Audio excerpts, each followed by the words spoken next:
കർത്താവായ യേശുക്രിസ്തുവിൻ്റെ വിലയേറിയ നാമം വാഴ്ത്തപ്പെടുമാറാകട്ടെ. ഈ നല്ല സമയത്തിനായിട്ട് ഞാൻ കർത്താവിന് സ്തോത്രം ചെയ്യുന്നു. എല്ലാവർക്കും എൻ്റെ സ്നേഹവന്ദനം. മത്തായിയുടെ സുവിശേഷം 14-ാം അധ്യായം അതിൻ്റെ 25-ാമത്തെ വാക്യം നമുക്ക് വായിക്കാം. രാത്രിയിലെ 4-ാം യാമത്തിൽ യേശു കടലിന്മേൽ നടന്നു അവരുടെ അടുക്കൽ വന്നു. വളരെ സുപരിചിതമായിട്ടുള്ള ഒരു സംഭവമാണ് മത്തായി ഇവിടെ രേഖപ്പെടുത്തിയിരിക്കുന്നത്. ഈ സംഭവത്തിൻ്റെ തലേ ദിവസം നമ്മുടെ വാഴ്ത്തപ്പെട്ട കർത്താവ് തൻ്റെ ശിഷ്യ ഗണത്തിൻ്റെ കൂടെ മലയിലായിരുന്നു. വലിയ പുരുഷാരം കാൽനടയായി അവരുടെ അടുക്കൽ എത്തിയിരുന്നു. ആ ദിവസം വൈകുന്നേരം കർത്താവ് അവിടെ ഒരു അതിശയം പ്രവർത്തിക്കുകയുണ്ടായി. 5 അപ്പം കൊണ്ട് 5000 പേരെ പോഷിപ്പിച്ചു. അതിനുശേഷം കർത്താവ് പുരുഷാരത്തെ പറഞ്ഞയക്കുകയും ചെയ്തു. ശിഷ്യന്മാരോടും അവരുടെ പടകിൽ കയറി തനിക്ക് മുമ്പേ അക്കരയ്ക്ക് പോകാൻ അവരെ നിർബന്ധിച്ചു. കർത്താവിന് അല്പം ഏകാന്തത ആവശ്യമായിരുന്നു. പുരുഷാരത്തെയും ശിഷ്യന്മാരെയും പറഞ്ഞ് അയച്ചതിന് ശേഷം നമ്മുടെ കർത്താവ് തനിച്ച് പ്രാർത്ഥിക്കുന്നതിന് മലയിലേക്ക് കയറിപ്പോയി. ആ ഏകാന്തതയിൽ കർത്താവ് പിതാവിനോടുള്ള കൂട്ടായ്മയിൽ സമയം ചെലവഴിച്ചു എന്ന് ഊഹിക്കാം. ഈ സമയത്ത് യേശുക്രിസ്തുവിൻ്റെ ശിഷ്യന്മാർ എവിടെയാണ്? അവർ എന്ത് ചെയ്യുകയായിരിക്കും? അവർ കരയ്ക്ക് എത്തുവാൻ കാറ്റ് പ്രതികൂലമാകിയാൽ തണ്ടു വലിച്ച് വലയുക. നോക്കിക്കേ, കാറ്റ് പ്രതികൂലം, തിരകൾ ഇളകി മറിയുന്നു, ഇരുണ്ട കാർമേഘം നക്ഷത്രങ്ങളെ മറിച്ച് കളഞ്ഞു. ഇതിൻ്റെ മധ്യത്തിൽ ശിഷ്യന്മാർ അവരുടെ നാഥനില്ലാതെ, സഹായകനില്ലാതെ തുഴഞ്ഞ് ക്ഷീണിക്കുകയാണ്. പകലത്തെ ജോലി കാര്യങ്ങളാൽ ക്ഷീണിച്ചിരിക്കുന്നവർക്ക് ഇപ്പോഴത്തെ അധ്വാനം കൂടെ ആയപ്പോഴത്തെ സ്ഥിതി നമുക്ക് ഊഹിക്കാവുന്നതേ ഉള്ളൂ, അല്ലേ? എന്തൊരു ക്രൂര രാത്രി, എന്തൊരു ക്ഷീണം! അവർ അമ്പരന്ന് പോയി. ഓരോ തിരമാല വരുമ്പോഴും സഹായത്തിനായി നമ്മുടെ കർത്താവ് ഉണ്ടായിരുന്നെങ്കിൽ എന്നവർ ഓർത്ത് പോകുമായിരുന്നു. വാസ്തവത്തിൽ ഇതുതന്നെയല്ലേ നമ്മുടെയും അനുഭവം? സാധുക്കളാകുന്ന നമ്മുടെ ജീവിതത്തിലെ ആഗ്രഹവും ശിഷ്യന്മാരുടെ ഇപ്പോഴത്തെ യാത്ര നമ്മുടെ ക്രിസ്തീയ ജീവിതത്തിന് നല്ല ഒരു ഉദാഹരണമാണ്. നമ്മുടെ ജീവിതത്തിൽ കഷ്ടത, അതുപോലെ സങ്കടം, ചിന്താകുലം, രോഗം, മരണം ഇവകളൊക്കെ അടിക്കടി ഉണ്ടാകുമ്പോൾ നാം നമ്മുടെ രക്ഷകനായ കർത്താവിൽ സഹായം ആഗ്രഹിക്കാറില്ലേ? എന്നാൽ കാറ്റും കോളും അമർന്ന കടൽ ശാന്തമായി എല്ലാം നമുക്ക് അനുകൂലമായി തീരുമ്പോൾ നാം നമ്മുടെ പ്രിയ കർത്താവിന് നന്ദി അർപ്പിക്കുവാൻ പലപ്പോഴും മറന്നു പോകുന്നു എന്നുള്ളതാണ് നമ്മുടെ ജീവിതത്തിലെ ഒരു വലിയ കുറവ് എന്ന് പറയുന്നത്. എല്ലാം നമുക്ക് അനുകൂലമാകുമ്പോൾ നാം ദൈവത്തെ മറക്കുക സ്വാഭാവികമാണ്. ഇത് മനുഷ്യ സഹജമാണ്.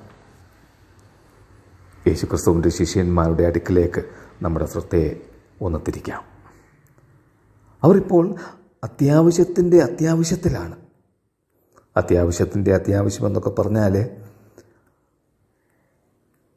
അവർക്ക് ഒരു സഹായത്തിന് മറ്റു വഴികളൊന്നുമില്ല. അവരുടെ വഴിയെല്ലാം അടഞ്ഞുപോയി. ആ ഭീകര രാത്രിയിൽ അവർ അധ്വാനിച്ചു വലഞ്ഞു. അവർ പ്രാർത്ഥിച്ചു. അവർ സഹായം പ്രതീക്ഷിച്ചു. ഇത് ആ രാത്രിയുടെ 4-ാമത്തെ യാമത്തിൽ അഥവാ പ്രഭാത സമയത്ത് അവരുടെ പ്രാർത്ഥനയ്ക്ക് മറുപടി ലഭിക്കുകയുണ്ടായി. യേശു കടലിന്മേൽ നടന്ന് അവരുടെ അടുക്കൽ വന്നു. ചിലപ്പോൾ ഒരടി പോലും മുമ്പോട്ട് വയ്ക്കുവാൻ നിവൃത്തിയില്ലാത്ത സമയത്തായിരിക്കാം പ്രിയപ്പെട്ടവരെ നമ്മുടെ ദൈവം പ്രവർത്തിക്കുന്നത്. നോക്കിയേ, അവർക്ക് ആളിനെ മനസ്സിലായില്ല. അവർ ഭയന്ന് നിലവിളിച്ചു. യേശു അവരോട്, ധൈര്യപ്പെടുവിൻ, ഞാനാകുന്നു, പേടിക്കണ്ട എന്ന് പറഞ്ഞു. എന്നാൽ അവരിൽ ഒരുവൻ എല്ലാ കാര്യത്തിലും മുമ്പനായിരുന്ന ശീമോൻ പത്രോസ്, കർത്താവേ, നീ ആകുന്നുവെങ്കിൽ ഞാൻ വെള്ളത്തിന്മേൽ നിന്റെ അടുക്കൽ വരേണ്ടതിന് കൽപ്പിക്കണം എന്ന് പറഞ്ഞു. കർത്താവിൻ്റെ അടുക്കലേക്ക് പോകാൻ അവൻ പടകിൽ നിന്ന് വെള്ളത്തിലേക്ക് ഇറങ്ങി. എന്നാൽ പെട്ടെന്ന് അവൻ അവിശ്വസിച്ചു. ഇതാ അവൻ വെള്ളത്തിൽ താഴുവാനായിട്ട് തുടങ്ങിയ ഉടനെ നമ്മുടെ കർത്താവിൻ്റെ കരങ്ങൾ അവനെ എത്തിപ്പിടിച്ചു. നോക്കിക്കേ കർത്താവിൻ്റെ സ്നേഹം. അവർ പടകിൽ കയറിയപ്പോൾ കാറ്റ് അമർന്നു. ഉടനെ പടകിലുള്ളവർ മുട്ടുകുത്തി, നീ ദൈവപുത്രൻ എന്ന് പറഞ്ഞവനെ നമസ്കരിച്ചു. അത്ഭുതകരമായി വിടുതൽ ലഭിച്ചവർ ദൈവത്തിന് സ്തോത്രം അർപ്പിച്ചു.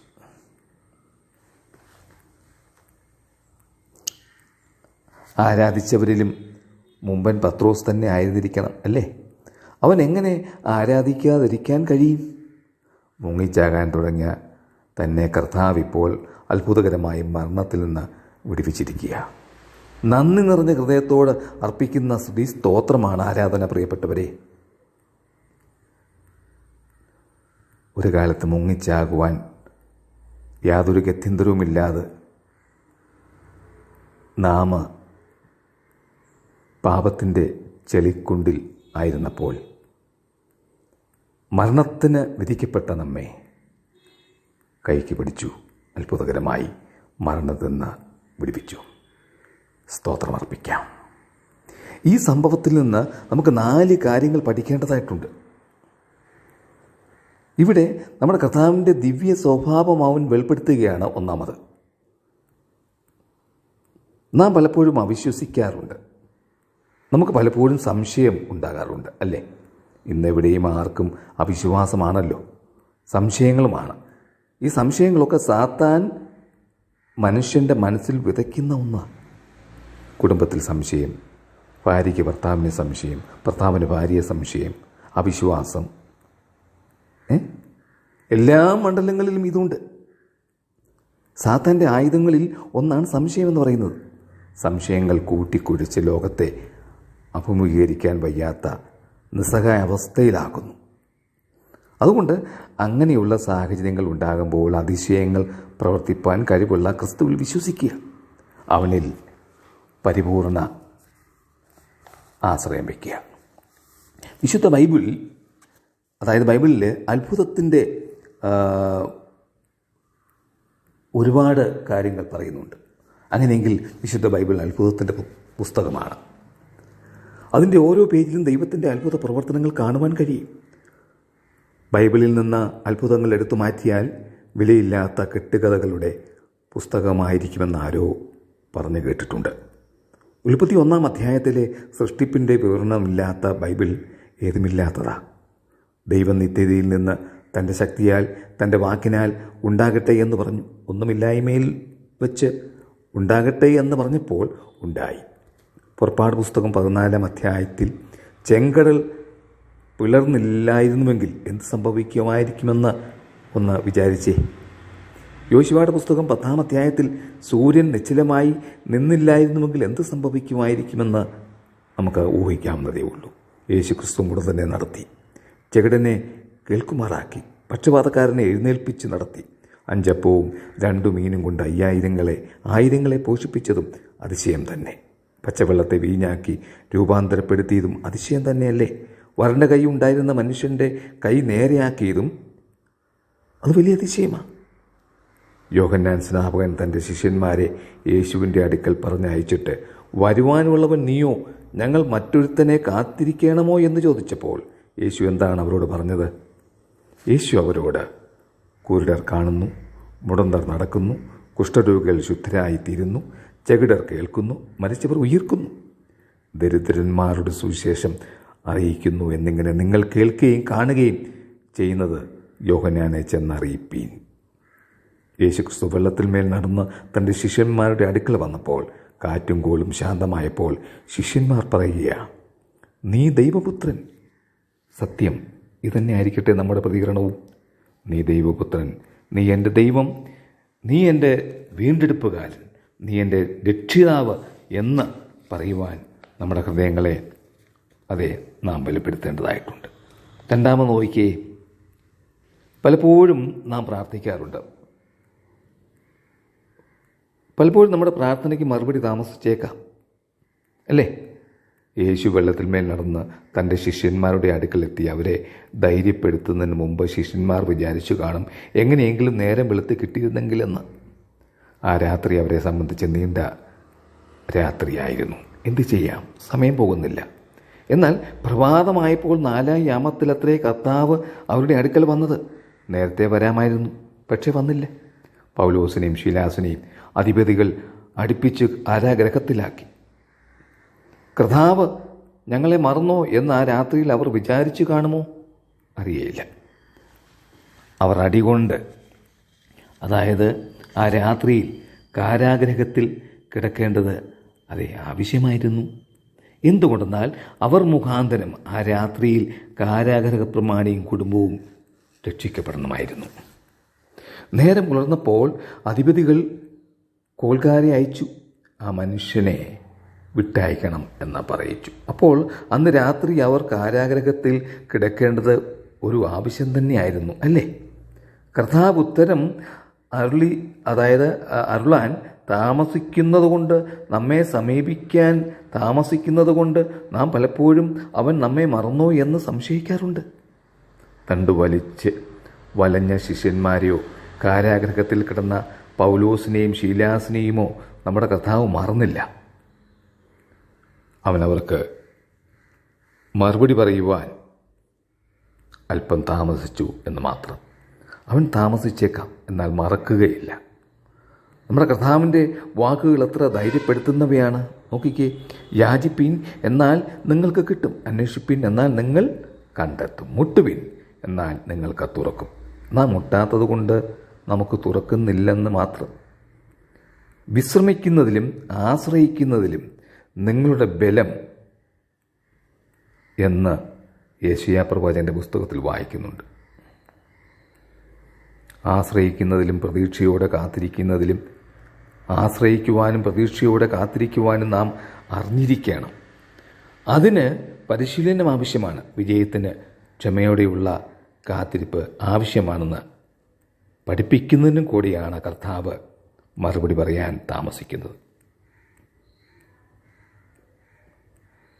മൂന്നാമത്, നമ്മുടെ കർത്താവ് നമ്മെ സമീപിക്കുന്നത് അപ്രതീക്ഷിതമായ വിധത്തിലാണ്. അത് നാം മറന്നു പോകരുത്, നാം അറിഞ്ഞിരിക്കണം. കർത്താവ് ഞങ്ങളെ തനിച്ച് അയച്ചല്ലോ, ഈ പ്രതിസന്ധിയിൽ ഞങ്ങളെ സഹായിക്കാൻ വന്നിരുന്നെങ്കിൽ എന്ന ശിഷ്യന്മാർ ആത്മാർത്ഥമായി ആഗ്രഹിച്ചിട്ടുണ്ട്. എന്നാൽ യേശു ഈ രാത്രിയിൽ അവരുടെ അടുക്കൽ വരുമെന്ന് അവർ ഒരിക്കലും വിചാരിച്ചിരുന്നില്ല. കർത്താവ് വരികയാണെങ്കിലും മറ്റൊരു വള്ളത്തിലായിരിക്കും വരുന്നതെന്ന് മാത്രമേ അവർ കരുതിയിരുന്നുള്ളൂ. സാധാരണ മനുഷ്യർ അവരങ്ങനെ ചിന്തിച്ചില്ലെങ്കിലേ ഉള്ളൂ, അല്ലേ? ഈ രാത്രിയിൽ കർത്താവിന് ആര് വള്ളം കൊടുക്കും? എന്നാൽ യേശുവിനെ സംബന്ധിച്ച് വള്ളത്തിൽ വരുന്നതും വെള്ളത്തിന്മേൽ നടക്കുന്നതും ഒക്കെ സാധ്യമാണ്, അല്ലേ? ദൈവത്തിന് സകലവും സാധ്യമല്ലോ. കർത്താവ് തിരമാല തൻ്റെ റോഡാക്കുമെന്ന് ശിഷ്യന്മാർ ഒരിക്കലും കരുതിയിരുന്നില്ല. അവിചാരിതമായ രാജവീതിയിൽ കൂടി അത്രേ രാജാവ് പ്രത്യക്ഷപ്പെട്ടത്. എത്ര അവിചാരിതമായ വിധത്തിലൂടെയാണ് കർത്താവ് നമ്മുടെ ജീവിതത്തിലേക്കും ഹൃദയത്തിലേക്കും ഭവനങ്ങളിലേക്കും ഒക്കെ കടന്നു വരുന്നത്. അവിചാരിതവും അപ്രതീക്ഷിതവുമായ വിധത്തിലാണ് നമ്മുടെ കർത്താവ് നമ്മിൽ പലപ്പോഴും വരുന്നതും നമ്മിൽ പലരെയും രക്ഷിച്ചതും. പൗലോസിനെ കുറിച്ച് പഠിച്ചാൽ ക്രിസ്ത്യാനികളെ കൊല്ലാനുള്ള അധികാരപത്രവുമായി ദമസ്കോസിലേക്ക് പോവുകയായിരുന്നു. അവൻ ദമസ്കോസിലേക്ക് പോയത് സുവിശേഷ പ്രസംഗം കേൾക്കാനായിരുന്നില്ല, കർത്താവിനെ രക്ഷിതാവായി സ്വീകരിപ്പാനുമായിരുന്നില്ല. എന്നാൽ യഥാർത്ഥത്തിൽ നടന്നത് അതാണ്. ശൗലിനെ നേരിടുവാൻ കർത്താവ് കണ്ട സമയവും സ്ഥാനവും മാർഗവും അതായിരുന്നു. ഇതേ രീതിയിലാണ് നമ്മിൽ പലരോടും ഇടപെട്ടത്. ഒരു സ്നേഹിതൻ്റെ വാക്കോ ഒരു സഭാശുശ്രൂഷകൻ്റെ സന്ദർശനമോ ഒരു രോഗമോ ഒരു മരണമോ എന്തുമാകാം, അവിടെ കർത്താവുണ്ട്. അതിൽ കൂടെ ഒരുവനെ രക്ഷിക്കുവാൻ കർത്താവിന് സാധിക്കും.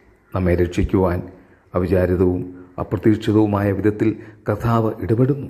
അതുകൊണ്ട് മുമ്പോട്ട് ഒരടി പോലും വയ്ക്കാൻ നിവൃത്തിയില്ലാത്ത സാഹചര്യത്തിലെത്തുമ്പോൾ സഹായത്തിനായി വിശ്വാസത്തോടെ കർത്താവിനോട് അപേക്ഷിക്കുക. ദൈവത്തിന് സകലവും സാധ്യമല്ലോ എന്ന് മർക്കോസിൻ്റെ സുവിശേഷം 10:27 നാം വായിക്കുന്നുണ്ട്.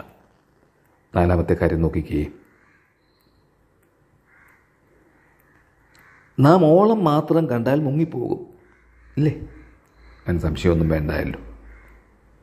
കർത്താവിനെ കണ്ട ഉടനെ, കർത്താവെ നീ ആകുന്നുവെങ്കിൽ ഞാനും വെള്ളത്തിന്മേൽ നടന്ന് നിന്റെ അടുക്കൽ വരാൻ കൽപ്പിക്കണമേ എന്ന് പത്രോസ് പറഞ്ഞു. അവൻ വെള്ളത്തിലേക്ക് ഇറങ്ങി. എന്നാൽ അവൻ കാറ്റ് കണ്ട് പേടിച്ച് മുങ്ങി തുടങ്ങിയാൽ കർത്താവെ എന്നെ രക്ഷിക്കണമേ എന്ന് നിലവിളിച്ചു. കർത്താവിൻ്റെ മുഖത്തു നിന്ന് അവൻ നോട്ടം മാറ്റിയപ്പോൾ കണ്ടത് തിരമാലയും പതയുമൊക്കെയാണ്. അവൻ ഭയന്നുപോയി. അവൻ കണ്ടത് അപകടമാണ്. അവൻ മുങ്ങാൻ തുടങ്ങി. ജീവിതത്തിൽ കൊടുങ്കാറ്റ് ആഞ്ഞടിക്കുമ്പോൾ നമ്മുടെ കണ്ണുകളും ചിന്തയും യേശുക്രിസ്തുവിൽ മാത്രം കേന്ദ്രീകരിക്കുവാൻ സാധിക്കുമോ? നമ്മുടെ പ്രാർത്ഥനയ്ക്ക് മുടക്കം വരരുത്. വചനധ്യാനത്തിന് സമയം കണ്ടെത്തേണ്ടതായിട്ടുണ്ട്. ഈ പരിശീലനം നമ്മുടെ കർത്താവിലേക്ക് നോക്കുന്നതിനും അവനിൽ മാത്രം ശ്രദ്ധ കേന്ദ്രീകരിക്കുന്നതിനും നമ്മെ ഏറെ സഹായിക്കും. നമ്മുടെ കർത്താവിനെ കാണാൻ കഴിയുന്നില്ല എങ്കിൽ കാണാൻ കഴിയുന്നത് തിരമാല മാത്രമായിരിക്കും. തിരമാല മാത്രം കണ്ടാൽ മുങ്ങാൻ തുടങ്ങും. എന്നാൽ സിംഹാസനസ്ഥനായ കർത്താവിനെ കണ്ടാൽ പ്രിയപ്പെട്ടവരെ വിജയികളാകും. നമ്മിൽ ആരെങ്കിലും എന്തെങ്കിലും പ്രതിസന്ധിയിലാണോ? ആണെങ്കിൽ അല്പവിശ്വാസിയെ, നീ എന്തിന് സംശയിച്ചു എന്ന് ചോദിക്കുന്ന യേശുക്രിസ്തുവിൻ്റെ ശബ്ദം ഒന്ന് കേട്ടെ.